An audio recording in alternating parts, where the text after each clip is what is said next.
halcyon days of having 0 teams on a bye. Every single team is playing this week, every single last one, which for me is both terrifying and exciting, because I've been kind of on a little bit of a roll recently with my predictions, doing a little bit better than I was doing out of the gate, but more opportunities to pick means more opportunities to get things wrong. So, yeah, let's start off here. I'm gonna go with maybe the games I'm a little bit more confident in. Okay. Boom boom. We have Colts versus Texans. Richardson is back in Indianapolis. Texans coming off of a loss to the Packers. But overall, I think the Texans are a better team. I'm going to give them the nod here, especially being at home. They had back-to-back weeks of playing on the road. They're now at home. I'm sure they'll be happy to be back in their own barn. Take the Texans now. Ravens versus Browns. Jameis Winston is starting for the Browns. Theoretically, I think the Browns will be better this week. However, their rush defense has not been great. They have allowed more than 120 rushing yards per game on average. And they're going against what is likely to be a historically good run offense in the Baltimore Ravens. The Ravens, who have been on an absolute tear recently, who I have right now as my favorites personally for the Super Bowl. So I do think the Browns will likely look better this week. However, sorry, that was a weird little throat break there. I do think even though they'll look better, I'm still going to peg the Ravens to win that one. Pause. Jets versus Patriots. Now, the Jets are on a 4-game losing streak at the moment. The Patriots have allowed 73 points over the last 2 weeks, and even though the Jets lost last week, especially in that first quarter, I thought their offense looked quite potent. Breece Hall, Devontae Adams, sort of too prone to attack on the ground and through the air with those two key weapons. Looked quite deadly, even though it didn't translate to a win. Aaron Rodgers has been throwing more interceptions than at any point in his career, and that has been an issue against good teams. But I don't know if this Patriots team will punish that in a way that'll make me think the Jets will lose this, so I'm going to take the Jets to win and snap that losing streak. But I'm going to look for Drake May to continue to impress me like he has the last couple of starts he's gotten. Now Chiefs versus Raiders. This one is going to be very personal. The Chiefs are the only remaining undefeated team in the NFL. They just added DeAndre Hopkins. I don't know if he's going to play this game. I'm assuming he probably will. But the Raiders, if you remember, they were pulling out all the stops with taunting the Chiefs last year frog plushie, all this other stuff. They made it very personal. And you know, a guy like Max Crosby, he's going to be really keyed into this game. And the Chiefs are on the road.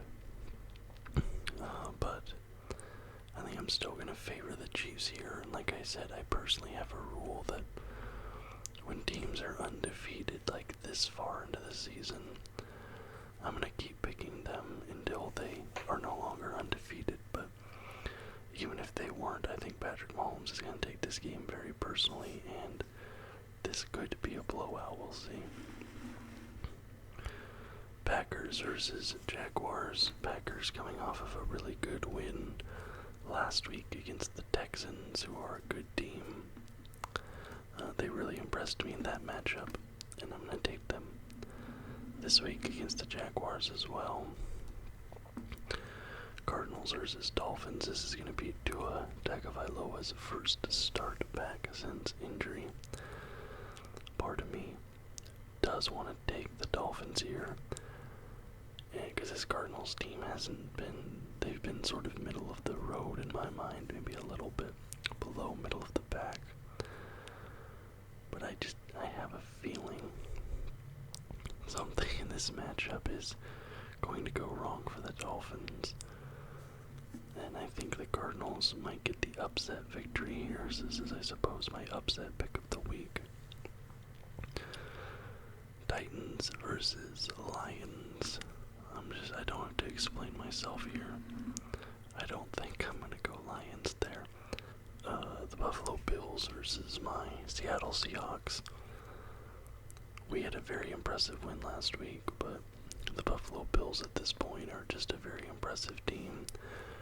We beat the Atlanta Falcons quite convincingly, and I do think the Atlanta Falcons will be a good team. Overall this year, they have proven that. But I think the Buffalo Bills are a tier above Atlanta.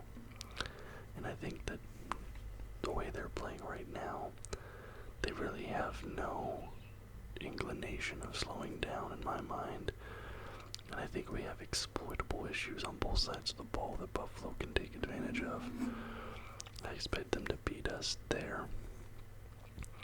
Saints versus Chargers. These are two teams that's really hard for me to sort of power rank at this point in the season. I think the Chargers I would put slightly ahead here, so I'm going to pick them. But I'm not wholly confident in this prediction. Panthers versus Broncos. Broncos had a nice bounce back win last week. They looked very confident doing it. They're coming off a mini bye. The Panthers continue to struggle. They had the one impressive Andy Dalton game, and since then he has looked just as bad as Bryce Young had before him. I'm going to take the Broncos there, especially at home. Eagles versus Bengals. This is going to be a tight, closely contested matchup. I honestly could see this one going either way. But me, personally, I think this is going to be close, like a 60-40 type matchup. Or like probability.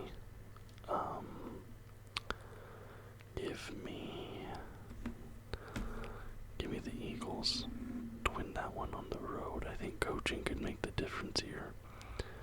And even though I'm not the biggest Sirianni fan, I really am not a fan of the Bengals coaching at all. But, you know, the Eagles, they pummeled the Giants, who on paper, it looked like they'd put up a better defensive effort than they did against them. So I'm going to go Eagles. Giants, Steelers at this point. Steelers, I'm going to keep picking them till they prove me wrong. Just because the last 3 weeks now I've picked the Steelers and they've won every single time.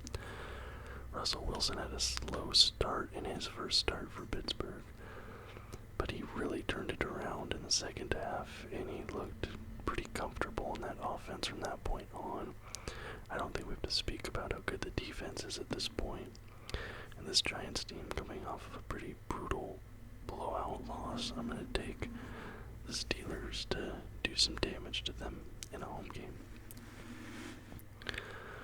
This is today's game.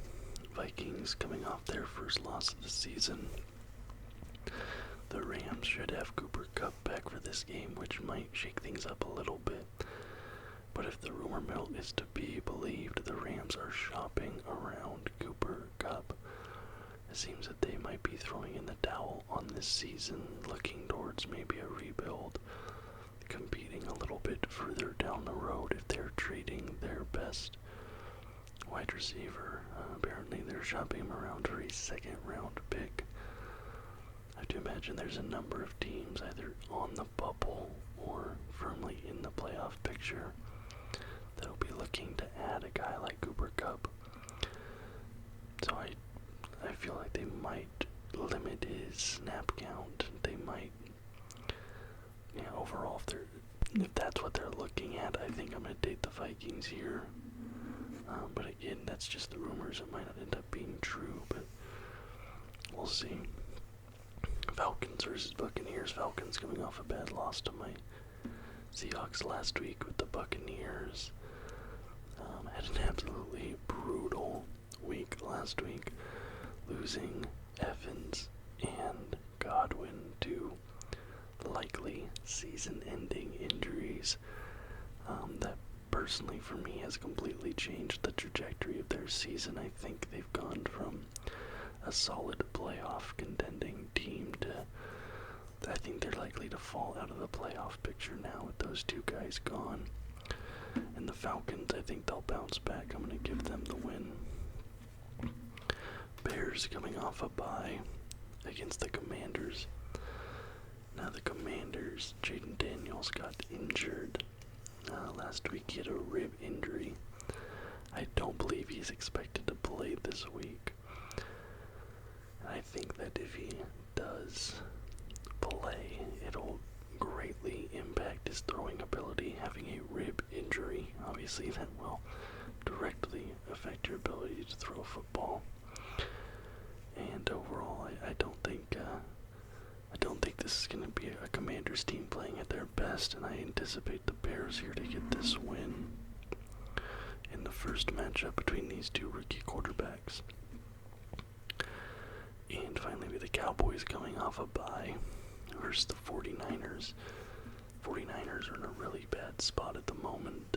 Ayuk is out. Basically, all of their starting wide receivers are out. Christian McCaffrey continues to be out. I personally believe he'll probably miss this entire season, even though they're not saying that at this time. And it kind of feels like we're heading towards a situation where the 49ers, their window might be closing a little bit sooner than they expected after making the Super Bowl last year. We'll have to see. Now the Cowboys have struggled this season, that's an understatement. But I just think with the amount of injuries on this side of the ball, the 49ers, I feel like it's just too big of a hurdle. They remind me of the Buccaneers in a way at the moment, so I'm going to take the Cowboys now. Obviously I have all the away teams winning here. That's very unlikely, so I imagine one of these will go the other direction. We'll have to see, but so these are my predictions for Week 8. The AFC, I have the Texans beating the Colts, the Ravens beating the Browns, the Jets beating the Patriots, and the Chiefs beating the Raiders. Interconference games, I have the Packers beating the Jaguars, the Cardinals beating the Dolphins, the Lions beating the Titans, the Bills beating the Seahawks, Chargers beating the Saints, Broncos beating the Panthers, Eagles beating the Bengals, and Steelers beating the Giants. Then the NFC had the Vikings beating the Rams, the Falcons beating the Buccaneers, the Bears beating the Commanders, and the Cowboys beating the 49ers. So anyway guys, thank you so much for watching. I do hope you enjoyed the video. If you did, please leave a thumbs up and subscribe to the channel for more content just like this almost every single day. Till next time guys.